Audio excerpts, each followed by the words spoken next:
حول ولا قوة إلا بالله العلي العظيم أعوذ بالله من الشيطان اللعين الرجيم بسم الله الرحمن الرحيم الحمد لله رب العالمين الصلاة والسلام على سيد الأنبياء والمرسلين وأهل بيته الطيبين الطاهرين ولعنة الله على أعدائهم من الآن إلى قيام يوم الدين آمين يا رب العالمين اما بعد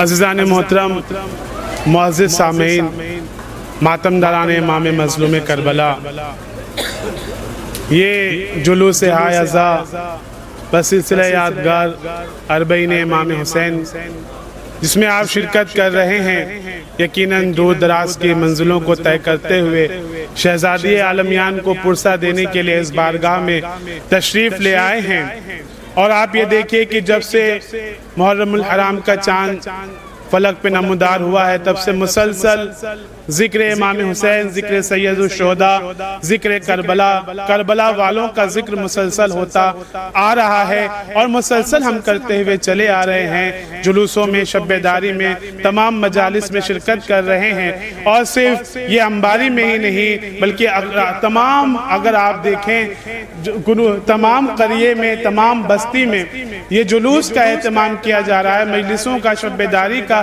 اہتمام کیا جا رہا ہے۔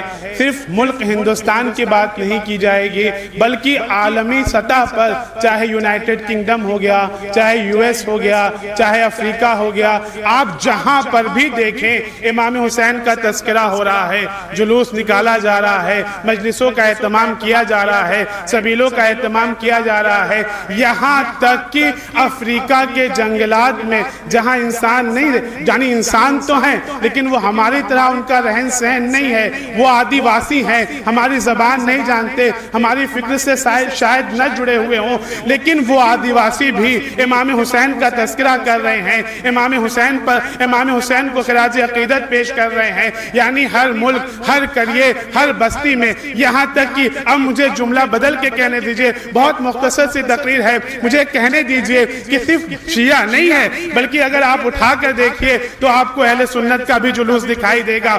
ہم بہار میں بھی رہے، جہان آباد کا ایک علاقہ ہے جہاں شیعوں کا مولانا ایک بھی گھر نہیں ہے لیکن وہاں بھی تعزیہ رکھا جاتا ہے، وہاں بھی مہندی کی نظر ہوتی ہے، وہاں بھی حاضری کی نظر ہوتی ہے۔ بھئی میں نے کہا شیعوں کا گھر کتنا ہے؟ کہا مولانا ایک بھی شیعہ گھر نہیں ہے لیکن وہاں بھی عزاداری ہو رہی ہے، اہل سنت بھی عزاداری کر رہے ہیں، شیعہ بھی عزاداری کر رہے ہیں۔ ابھی جو لوگ واٹس ایپ اور فیس بک اور انسٹاگرام سے جڑے ہیں انہوں نے ویڈیو دیکھا ہوگا کہ سکھ لوگ، پنجاب کے سکھ لوگوں نے امام حسین کی یاد میں سبیل کا اہتمام کیا، کشمیر میں آرمی کے لوگوں نے امام حسین کے لیے سبیل کا اہتمام کیا، ایودھیا میں شری رام چندر کی بستی میں امام حسین کے نام پہ سبیل کا اہتمام کیا گیا، شیو سینا نے مہاراشٹر میں امام حسین کی سبیل کا اہتمام کیا۔ آپ یہ دیکھیے نہ فرقہ، نہ مذہب، نہ علاقہ، یہاں کوئی قید ہی نہیں ہے، یہاں سکھ بھی ہیں، عیسائی بھی ہیں۔ آپ دیکھیے کربلا جانے والے کیا صرف شیعہ ہیں؟ کہا نہیں بلکہ تمام فکر کے لوگ ہیں، عیسائی بھی جا رہے ہیں، یہودی بھی جا رہے ہیں۔ آپ یہ دیکھیے وہاں پر شری روی شنکر بھی جا رہے ہیں، وہاں تشار گاندھی بھی جا رہے ہیں، وہاں نیلسن منڈیلا کے پوتر بھی جا رہے ہیں۔ بھائی مسلمانوں سے حسین کا تعلق ہے، آپ کیوں آ رہے ہیں؟ آپ کیوں خراج عقیدت پیش کر رہے ہیں؟ آپ کیوں سبیل لگا رہے ہیں؟ کہا آپ سمجھے نہیں مولانا، اصل میں حسین کسی ایک قوم اور فکر کے رہنما کا نام نہیں ہے، حسین مانوتا کے سردار کا نام ہے، حسین مانوتا کے پرتیک ہیں، حسین ہیومنٹی کا پرتیک ہیں۔ یہی تو بات ہے کہ گاندھی جی کو بھی کہنا پڑا کہ میں نے آزادی کی تحریک جب شروع کیا تو اپنے ساتھ 72 رفقا کو اسی لیے لے کر نکلا کیونکہ میں نے یہ سبق حسین سے سیکھا۔ نیلسن منڈیلا جن کا نام آپ نے شاید سنا ہو، تاریخ میں ہے، ساؤتھ افریقہ کا پورا احتجاج ہے نیلسن منڈیلا کا۔ نیلسن منڈیلا بھی یہ کہتے ہیں کہ ایک وقت جب مجھے قید میں رکھا گیا میں نے سوچا کہ حکومت کے سامنے سرنڈر کر دوں، میں نے سوچا کہ میں سرنڈر کر دوں، لیکن جب میں نے کربلا کے واقعے کو سنا، حسین کی قربانی کو سنا تو میں نے سوچا کہ نہیں، جب حسین یزید وقت کے سامنے نہیں جھکا تو میں یزید وقت کے سامنے کیسے جھک سکتا ہوں؟ تو ایک بات اور اور کہنے کو جی چاہتا ہے، کربلا زندگی کا نام ہے، کربلا حیات کا نام ہے، کربلا زندگی جانے بخشتی ہے، ہمیشہ رہنے والی زندگی بخشتی ہے۔ آپ کہیں گے میں بات کو بہت مختصر کر رہا ہوں، مولانا آپ کیسی بات کر رہے ہیں؟ کربلا میں تو ظلم ہوا، کربلا میں تو شہید کیا گیا، کربلا میں تو لوگوں کو مار دیا گیا، کربلا میں تو زندگیاں ختم ہو گئی، آپ کہہ رہے ہیں کربلا زندگی کا نام ہے۔ یقیناً اگر کربلا کے میدان میں کسی 13 سال کے بچے نے یہ نہ کہا ہوتا کہ موت شہد سے زیادہ شیریں ہے، تو کربلا موت کا نام ہوتی، زندگی کا نام نہیں ہوتی۔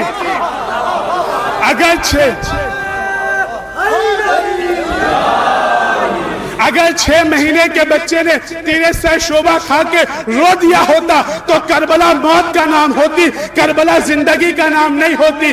اگر کوئی نوجوان یہ کہتا ہوا نظر آئے بابا ہم موت پہ آن پڑے یا موت ہم پہ آن پڑے، اس کا مطلب کربلا زندگی کا نام ہے، کربلا موت کا نام نہیں ہے۔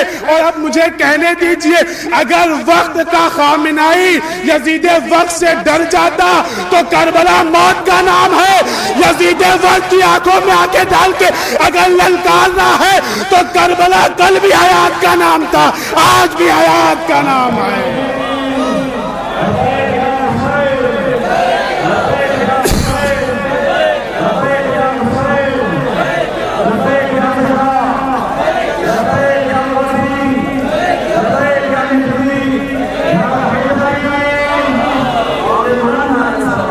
کربلا کل بھی زندگی کا نام تھا، کربلا آج بھی زندگی کا نام ہے، کربلا آج بھی زندگی بخش رہی ہے۔ عزیزان محترم، ایک جملہ اور کہہ کے ربط مصائب ہے کہ ہر فرقے میں، ہر علاقے میں، ہر فرقے میں آپ دیکھیں، عیسائی بھی امام حسین کا ماننے والا ہے، سکھ بھی امام حسین کا ماننے والا ہے، ہندو بھائی بھی امام حسین کا ماننے والا ہے، سنی بھائی بھی امام حسین کا ماننے والا ہے، اور شیعہ بھی امام حسین کے ماننے والے ہیں۔ امام حسین کے ماننے والے، امام حسین کے ماننے والے ہر فرقے میں ملیں گے، لیکن افسوس کی بات ہے کہ یزید کے ماننے والے صرف مسلمانوں میں ملیں گے۔ یہ بہت بڑا عالمیہ ہے، یہ بہت بڑا سوچنے کا مقام ہے۔ کون؟ حسین، جنہوں نے کربلا میں قربانی پیش کیا۔ کس کے لیے؟ صرف اسلام بچانے کے لیے قربانی تھی، صرف دین۔ اگر امام حسین کی قربانی صرف اسلام بچانے کے لیے ہوتی تو صرف مسلمان حسین کو خراج عقیدت پیش کر رہے ہوتے۔ آج عالمی سطح پہ اگر امام حسین کو خراج عقیدت پیش کیا جا رہا ہے تو حسین انسانیت کے دیوتا کا نام ہے، حسین انسانیت کے علم بردار کا نام ہے۔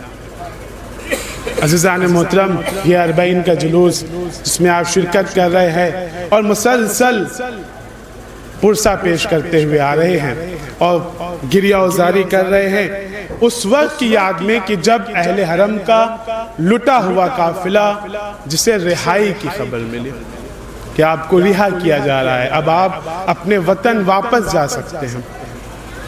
عزیزان محترم، جب امام سید سجاد یزید کے دربار سے آئے اور جناب زینب نے کہا بیٹا سید سجاد کیا ہوا، دربار میں کیا ہوا، کیا گزر گئی؟ کہا پھوپھی اماں ہمیں رہا کر دیا گیا، ہمیں آزاد کر دیا گیا۔